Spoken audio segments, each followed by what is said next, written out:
하나님은 이 설교자에게 설교 본문을 준비하는 것보다 설교 본문을 선택하는 게 더 어려울 때가 많습니다.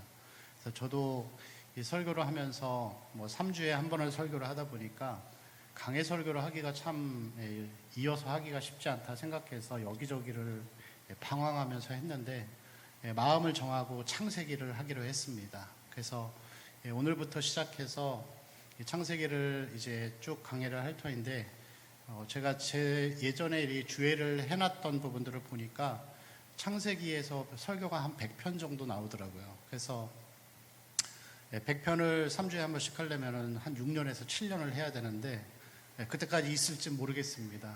그렇지만 우리가 이 창세기 말씀을 들으면서 하나님의 뜻과 선하심을 우리가 볼 수 있는 시간이 됐으면 좋겠습니다.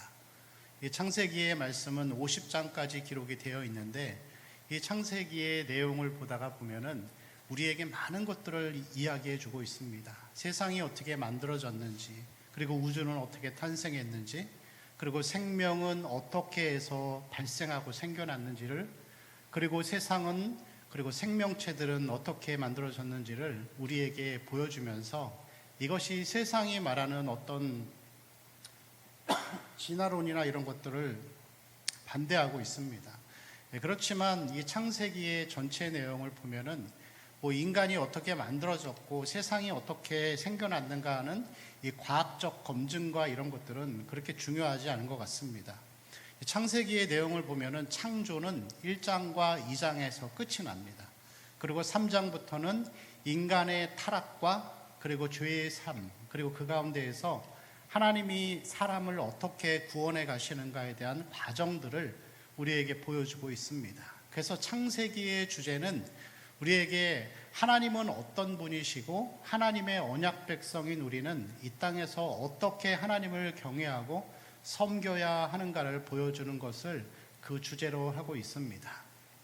이 창세기의 내용을 보다가 보면은 특별히 우리가 읽었던 1장 1절에서 13절, 그 뒤에도 쭉 1장에서는 나오지만 우리 성도님들 보시기에 가장 많이 등장하는 단어가 뭔지 아시나요?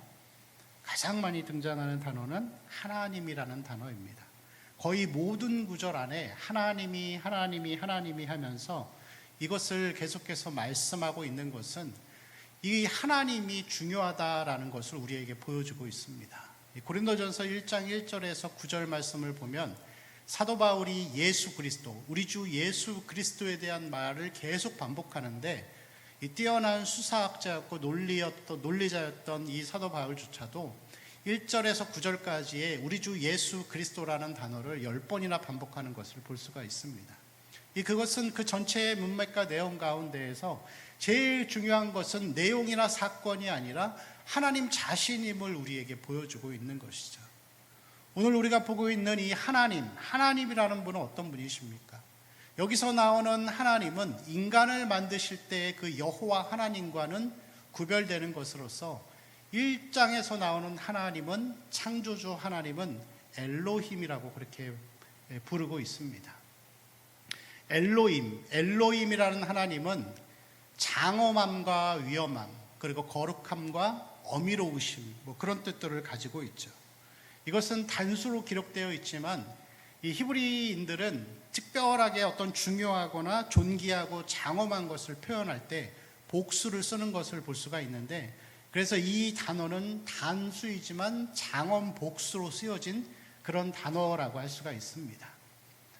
히브리 사람들은 성경의 사본을 기록할 때에 이 엘로힘이라는 단어가 나올 때는 항상 이 붓을 빨고 그리고 목욕을 하고 옷을 새로 갈아입고 다시 자리에 앉아서 이 성경의 사본을 기록하던 것을 볼 수가 있습니다.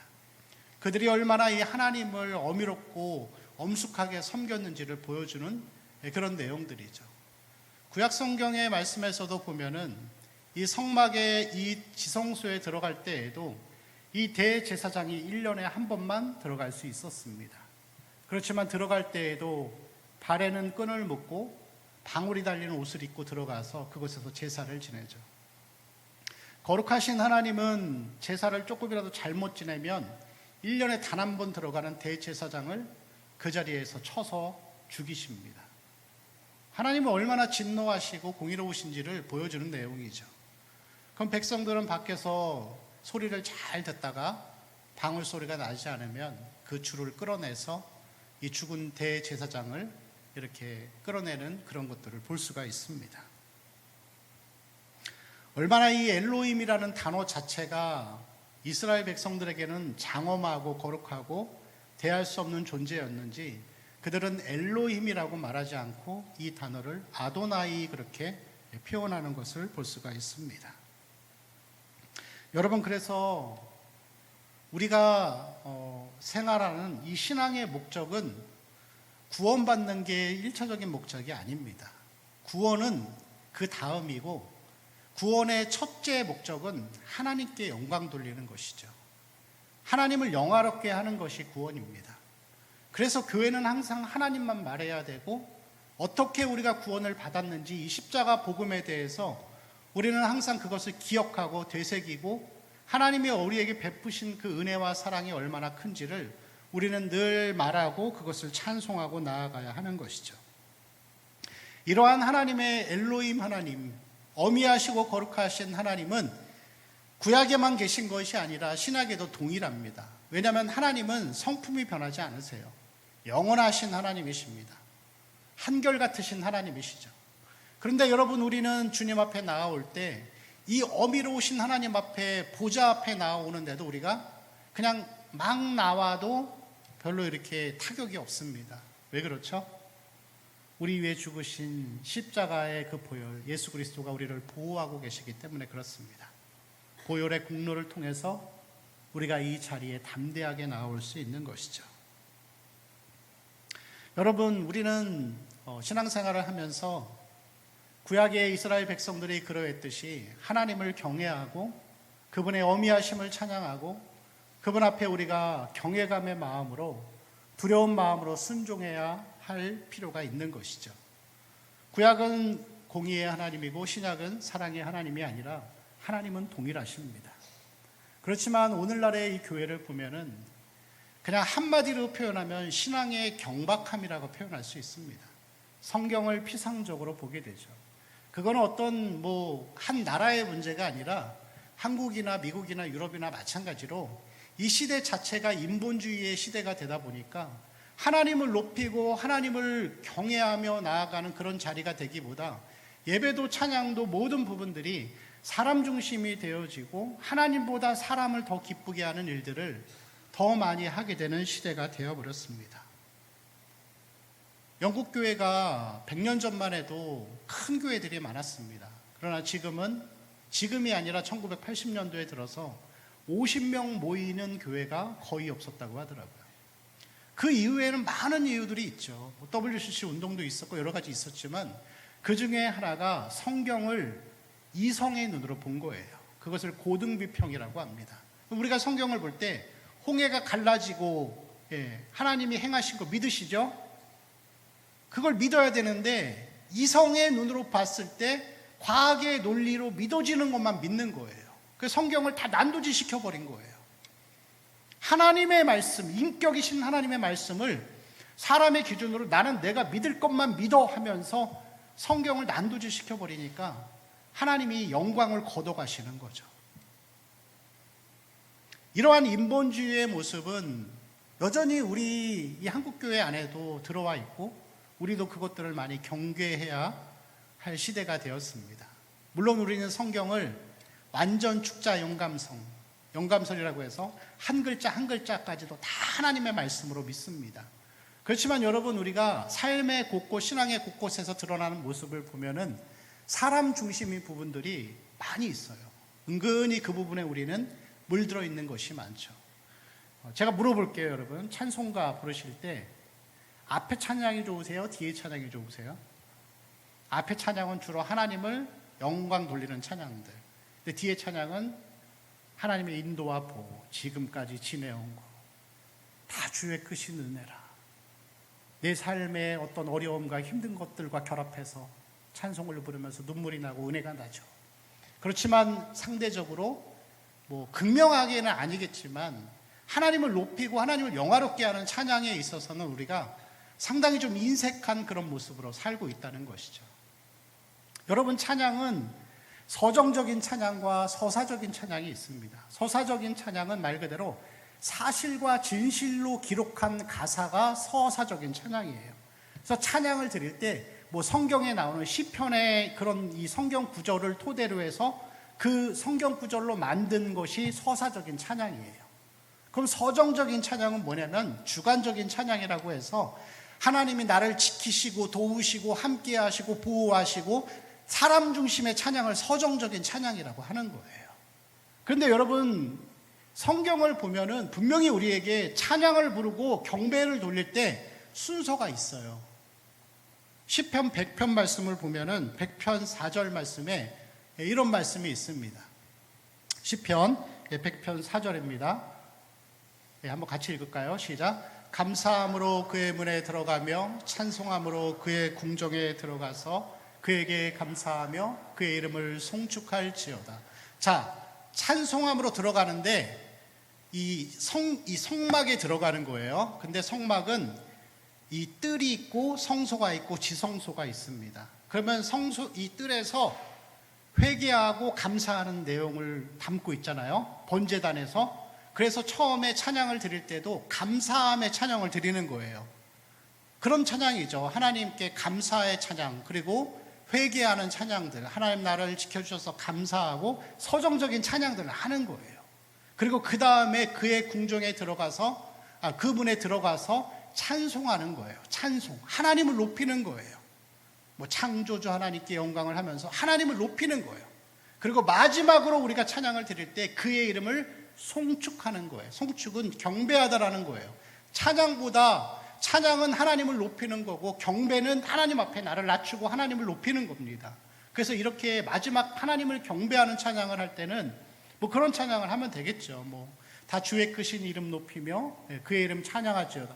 하나님 높이는 찬양을 하는 거예요. 찬양을 드릴 때도 순서가 있어요. 근데 물론 여러분, 우리가 신앙생활을 하면서 서정적인 찬양을 하고 하나님 우리를 위로해 주시고 보호해 주시고 나 중심의 찬양이 무조건 나쁘다 그걸 얘기하는 건 아니에요. 뭐냐면은 다 치우쳐 있는 게 문제라는 거예요. 이 균형을 잘 유지해서 하나님 앞에 우리의 마음을 토하고 하나님 앞에서 그런 감사와 은혜를 고백하지만 결론은 하나님을 송축하는 걸로 가야 되는 거예요. 항상 마지막 찬양은 그래서 하나님을 경배하고 하나님을 높이고 십자가를 드러내고 그런 찬양을 드려야 한다는 것이죠. 여러분, 그래서 찬양도 그렇고 예배도 그렇고 말씀도 그렇고 결론은 하나님을 높이고 하나님을 드러내고 예수 그리스도를 나타내는 것이 되어야 하는 것입니다. 여러분, 교회는 자기 소원을 빌러오는 것이 아니고 하나님을 경배하고 예수 그리스도를 배우고 그분의 삶을 따르는 것이 무엇인지를 배워가는 삶이라고 할 수가 있습니다. 인본주의 시대에 우리는 너무나도 많은 부분들이 하나님을 높이기보다 사람이 위로받는 것이 상당 부분이 많이 치우쳐 있습니다. 그리고 우리는 이 가운데에서 다시 하나님을 경외하고 엘로힘 하나님을 온전히 높이는 엄숙함과 경배함이 어느 정도 다시 회복돼야 할 줄로 믿습니다. 제가 어렸을 적에는 시골에서 교회를 다녔는데 초등학교 때 아직도 기억이 납니다. 예배당이 한 우리 교회만 했었는데 가운데서 초등학교 2학년 때 우다다다 막 제가 뛰어가니까 관리 집사님 저를 한 대 뒤통수를 딱 치더라고요. 예배당에서 뛰는 거 아니야 하면서 이렇게 혼내시는데 그때는 그랬습니다. 예배당에서 뛰면 안 되고 강단에는 남자만 올라갈 수 있어요. 청소도 남자가 해야 돼요. 근데 여러분, 그게 왜 그렇죠? 그냥 우리의 어떤 신앙의 선배들이나 부모 세대들은 그러한 행위들을 통해서 하나님을 경외하고 하나님을 두려워한다는 것을 행동으로 실천하고 싶었던 거예요. 그 자체가 나쁘다는 게 아닙니다. 그러나 여러분, 외적인 행위들을 통해서 하나님을 경외하는 것을 나타내다 보면은 자꾸만 이것을 나는 이만큼 지켜, 예배당에서 안 뛰어, 강대상에 아무나 안 올라가 하는 것을 매주 지켜가면서 몇 년이 흐르고 시간이 흐르면은 내가 그것을 지켰다라는 생각 때문에 자기의 의의가 돼버려요. 그럼 여러분, 하나님을 경외하고 하나님의 어미하심과 그 행하심을 우리가 인정하고 그렇게 살려면 어떻게 해야 될까요? 단순히 행동을 지키는 것으로 될까요? 여기서 여러분 엘로힘 하나님의 하나님을 경외하고 하나님을 어미롭게 우리가 섬기고 경배한다라고 하는 것은 사랑의 하나님보다는 공의의 하나님, 그 개념이 더 강하겠죠. 그리고 이것은 결론적으로 하나님을 영화롭게, 하나님께 영광 돌리는 삶이라는 것인데, 하나님을 영광스럽게 한다는 게 그럼 무슨 뜻일까요? 하나님을 경배하고 하나님을 높인다는 거. 단순하게 우리가 경배 찬양을 드리고 사람 중심보다 하나님 중심의 말씀을 듣는 것이 하나님을 영화롭게 하는 것일까요?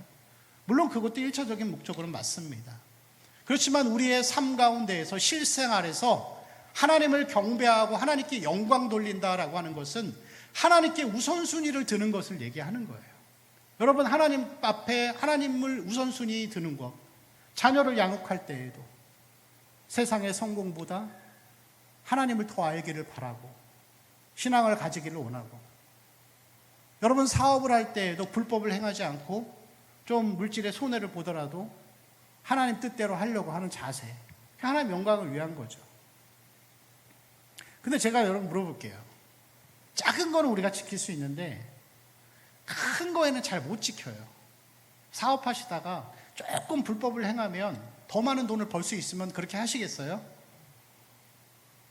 저는 하겠습니다. 사람은 그래요. 여러분 자녀 키울 때도 그러시죠? 저녁 9시, 10시까지 학원 보내면서 왜 보내시죠? 불안하잖아요. 남들한테 뒤처질까 봐. 알죠. 하나님 중심으로 키워야 되는 거 알고 하나님 먼저 생각하게 해야 되는 거 압니다. 아는데 왜 안 되죠? 마음에 두려움이 있잖아요. 물질의 손해에 대한 두려움, 자식의 앞날에 대한 두려움. 그 외에도 모든 부분들 우리의 삶에 있어서 하나님을 경외하고 하나님을 영화롭게 한다는 것은 정말 중요하고 누구나 다 실천해야 한다는 것을 알지만 참 어려워요. 왜냐하면 물질의 손해가 따라오고 어떤 자식의 인생의 앞길을 막는 것은 아닌가라는 걱정이 앞서기 때문에 그렇죠. 그럼 우리가 이러한 것들을 지키고 하나님을 영화롭게 하기 위해서 어떻게 해야 할까요? 성경이 우리에게 또 답을 주고 있습니다. 이사야 6장 1절에서 7절 말씀을 우리 한번 같이 읽겠습니다. 시작. 우시야 왕이 죽던에 내가 본즉 주께서 높이 들린 보좌에 앉으셨는데 성전에 가득하였고 스랍들이 모시고 섰는데 각기 6 날개가 있어 자기의 발을 가리었고 서로 불러 이르되 거룩하다 거룩하다 거룩하다 만군의 여호와여 그의 영광이 온 땅에 충만하도다 하더라.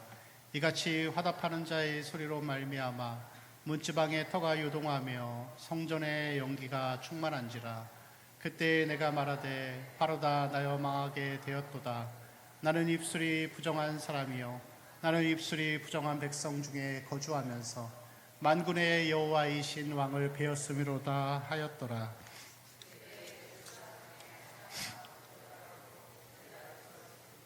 빈 숯을 손에 가지고 내게로 날아와서 그것을 내 입술에 대며 이르되 보라 이것이 내 입에 닿았으니 내 악이 제하여졌고 내 죄가 사하여졌느니라 하더라. 아멘. 여러분, 우리가 하나님의 영광대로 살려면은 내가 노력해서 되는 게 아니에요. 하나님의 영광이 나에게 올 때 할 수 있는 거예요. 하나님을 본 자들은 하나님의 거룩함을 봅니다. 그리고 그 거룩한 가운데에서 이사야가 나로 망하게 되었다, 하나님을 봤으니 나는 죽게 될 것이다 했을 때 하나님이 그를 살리시고 베푸시는 사랑을 경험하게 되는 것이죠. 성경의 많은 인물들은 그렇게 하나님을 보았습니다.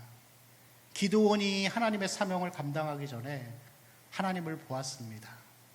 삼손의 부모가 삼손을 낳기 전에 하나님을 보고 나서는 그 영광대로 살 수 있었습니다. 사도행전에 하나님의 역사가 나타나서 회개와 성령의 운동이 나타났을 때 한 번에 3,000명이 회개하죠.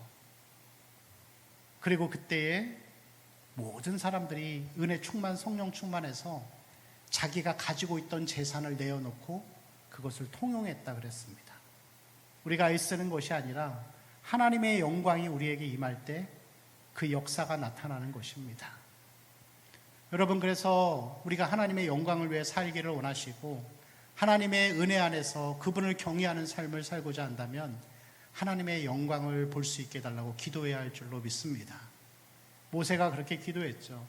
주여, 주의 영광을 나에게 나타내 주시옵소서. 여러분, 사도행전에 사도 베드로가 한번 설교했을 때 3,000명, 5,000명이 회개하고 통회하는 역사가 나타났습니다. 이 하나님의 영광의 역사가 하나님의 이 어미로우심과 하나님의 엘로힘 하나님이 임하는 것은 교회 전체에게 임할 때 많은 사람에게 임하면 그것을 부흥이라고 이야기를 하는 것이죠. 그리고 개인에게 임하면 회심이라고 그렇게 표현을 합니다.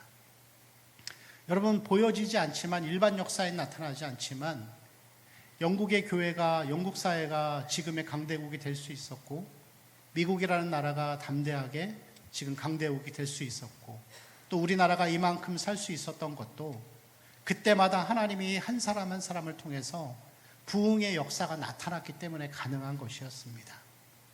여러분, 삶 가운데에서 많은 문제들이 있으시죠? 특별히 제가 신방 다녀보면 어느 교회 가나 마찬가지인데, 성도들 중에 자녀들이 꼭 말 안 듣는 이 자녀들이 하나씩 있어요. 교회 안 다니고 야단치고 화내도 아무 소용이 없어요. 그럼 여러분 어떻게 해야 되죠? 우리가 권면하고 한다고 해서 그 자녀들이 변할까요? 아니에요. 하나님을 체험하게 기도해야 합니다. 그들이 하나님을 만나고 하나님의 영광을 볼 수 있도록. 그래서 여러분, 우리가 합심해서 하나님의 영광을 소망하고 그 은혜를 갈망하고 하나님의 얼굴을 구할 때 하나님이 우리에게 임재하심으로 우리가 문제로 가지고 있는 것들이 그때 진짜 해결을 보기 시작하는 것이죠. 여러분, 우리가 어떤 기도를 할 때에도 직접적인 기도를 하기보다 먼저 하나님의 영광을 구하시기를 바랍니다. 신앙생활하면서 우리가 봉사하면서 왜 힘들까요? 교회 다니면서 왜 불평이 나올까요? 여러 가지 문제가 있죠. 교회는 다 문제가 있습니다. 사람의 관계에 힘듭니다. 제가 교회 다녀보니까 교회 다니는 사람들만큼 나쁜 사람들이 없더라고요. 죄인들만 모아놨어요. 그거 어떻게 해야 되죠? 내가 은혜 충만해야 돼요. 내가 은혜 충만하게 하나님 앞에 나아가고 그렇게 하루하루 살아가는 거예요. 우리 교회가 어떻게 해야 되죠? 하나님의 영광을 구해야 합니다. 예배 가운데 하나님의 영광이 나타나도록, 그 영광 가운데 나타나서 하나님이 임재하심으로 사람들이 하나님의 얼굴을 보고 하나님의 어미하심과 그 거룩하심을 보고 그 가운데 살아가는 삶이 되어야 할 줄로 믿습니다. 여러분, 여호와를 경외하는 삶, 어미로우신 하나님을 보는 삶, 그 삶을 살아가는 자들의 특징이 있습니다. 특징은 뭐냐면 잠언의 주제이죠. 여호와를 경외하는 자가 경외하는 것이 무엇의 근본이다? 지혜의 근본입니다. 여러분, 우리가 하나님을, 엘로힘 하나님을 정말 경외하고 하나님을 온전히 내가 하나님 중심으로 살고 있는가를 볼 수 있는 방법이 하나가 있어요. 그게 뭐냐면은 여호와를 경외하는 자에게는 지혜가 있는 거예요. 여러분, 이 지혜는 뭐죠? 하늘에서 내려오는 거예요. 공부 잘하는 공부머리나 일머리, 똑똑한 거, 지식과 그 IQ 이런 걸 얘기하는 게 아니에요. 여기서 말하는 지혜는 하나님이 위에서 내려주시는 거예요. 이 교회에는 계시가 세 가지가 있어요. 하나는 뭐냐면 교회가 아니라 일반 사람들을 포함해서 사람들에게는 계시가 세 가지가 있는데, 하나는 일반 계시예요. 일반 계시는 뭐냐면은 그냥 이 해와 달을 보면서 저것을 만든 분이 누구인가를 보여주는 거예요. 우리는 뭐라고 얘기하죠? 하나님이라고 얘기하죠. 그거를 보면서 사람들로 하여금 모든 세상 사람들에게 하나님이 계시다라는 것을, 창조주가 있다라는 것을 기억하기를 바라시는 거예요. 근데 일반 계시 다음에 특별 계시가 있어요. 특별 계시는 뭐냐면은 예수가 나의 구주와 그리스도로 믿어지는 것이 특별 계시예요. 세상 사람들한테 아무리 설명해도 하나님이 역사하지 않으면 그 역사는 나타나지 않습니다. 근데 여러분, 우리 특별히 특별 계시를 받은 자들 가운데에서 세 번째 계시가 있는데, 그게 뭐냐면 조명하심이에요. 조명하심. 특별 계시를 받고 나서 조명한다라는 게 뭐죠? 어두운 곳을 비추는 거잖아요. 그러니까 말씀을 보면서 지혜로서 깨달아지는 그러한 자세를 이야기하는 것입니다. 그래서 여호와를 경외하는 자의 특징을 보면은 이 지혜로움을 가지고 있는데, 자, 누가복음 말씀을 우리 한번 같이 읽어볼까요? 12장 16절에서 21절 말씀입니다. 같이 읽겠습니다. 시작. 또 비유로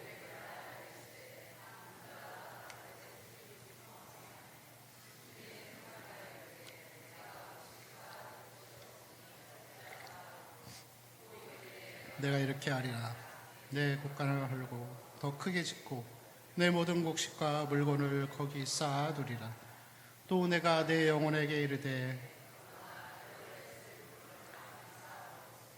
평안히 쉬고 먹고 마시고 즐거워하자 하리라 하되, 하나님은 이르시되 어리석은 자여 오늘 밤에 내 영혼을 도로 찾으리니 그러면 내 준비한 것이 누구의 것이 되겠느냐 하셨으니, 자기를 위하여 재물을 쌓아두고 하나님께 대하여 부요하지 못한 자가 이와 같으니라. 아멘. 자, 내용은 그렇습니다. 한 부자가 농사를 잘 져서 소출을 많이 낸 거예요. 그래서 밤에 자다가 내가 이것을 쌓아놓고 여러 해 동안 아무 걱정 없이 살려면 더 큰 창고를 지어야 되겠다 하면서 이렇게 원대한 꿈을 품고 사는 거예요. 근데 이 사람을 가리켜서 하나님 뭐라 그러시죠?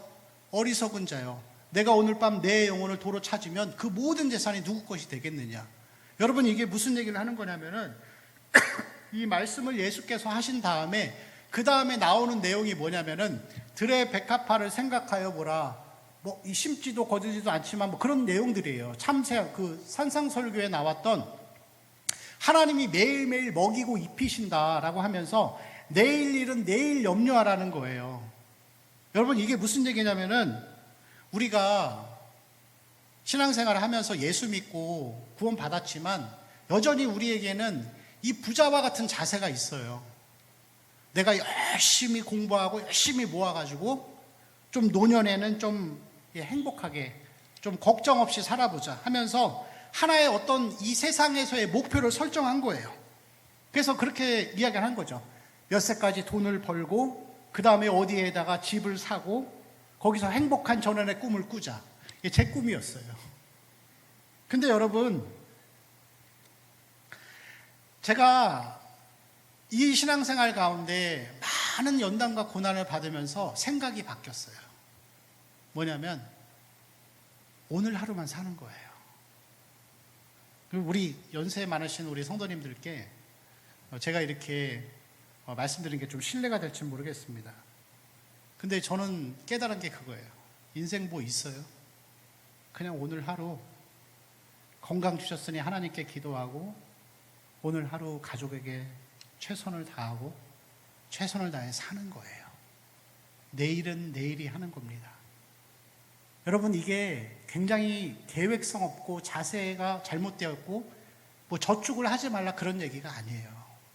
저축도 하시고 계획도 하시되 그리스도인들은 하루 단위로 살아가는 자들이에요. 바뀌잖아요. 삶의 관점과 자세가 바뀌는 거예요. 누구한테 이런 자세를 주시냐고요? 여호와를 경외하는 자에게 지혜를 주시는 거예요. 제가 이런 얘기 했더니 어떤 권사님이 그러시더라고요. 나이 70 먹은 권사랑 생각이 똑같네 그러시더라고요. 저는 좀 일찍 깨달은 것 같아요. 여러분, 여호와를 경외하는 자는 하나님 지혜를 주십니다. 지혜를 주시기 때문에 삶의 관점을 바꿔가세요. 그리고 우리가 생각이 바뀌면 행동이 바뀝니다. 먼 미래를 계획하면서 자식에게는 소홀하고 열심히 돈만 벌고 하는 그게 아니라 오늘 하루 자식에게 최선을 다해 사랑해주고 최선을 다해서 하나님 앞에 기도하고 신앙생활하고, 여러분, 그게 더 올바르지 않겠어요? 생각을 바꾸고 행동을 바꾸는 거, 그거를 우리는 회개라고 얘기를 하는 것입니다. 누구에게요? 여호와를 경외하고 여호와를 경외하는 자에게 하나님 지혜를 주시는 것입니다. 엘로힘의 하나님, 먼저는 우리가 하나님을 영화롭게 하고 그분을 높이고 그분을 경배하는 것이 먼저 선행되어야 할 줄로 믿습니다. 하나님의 영광을 구하시고 날마다 하나님의 임재를 구하는 삶이 되어야 할 줄로 믿습니다. 사람이 아무리 애쓰고 50년을 할 일을 하나님은 5분이면 하실 수 있습니다. 이 시대가 그렇습니다. 백약이 무효하다 그러죠. 교회가 많은 프로그램을 개발하고 아무리 열심히 뛰어도 사람들이 교회를 떠나고 있습니다. 사람이 하면 안 되죠. 누가 해야 되죠? 하나님이 임재하시고 성령이 역사할 때 교회는 믿는 자들로 채워져 가는 것입니다. 그래서 우리는 하나님을 구해야 합니다. 하나님의 영광을 구하시고 장엄하시고 위엄하시고 경외로우신 그 하나님을 우리가 경배하며 그 삶 가운데 하나님의 지혜가 풍성한 우리 성도들의 삶이 되시기를 축원합니다. 우리 함께 같이 기도하실 때 하나님 주신 말씀을 기억하면서 하나님 영광을 구하시기를 바랍니다. 그리고 우리 교회를 위해서 후반기 사역과 전도축제와 바자회를 위해서도 또 우리 교회를 위해서 예배와 교육과 다음 세대와 생각나는 모든 기도의 제목들, 가정을 위해서도 우리 주여 한번 외치고 통성으로 기도합니다. 주여!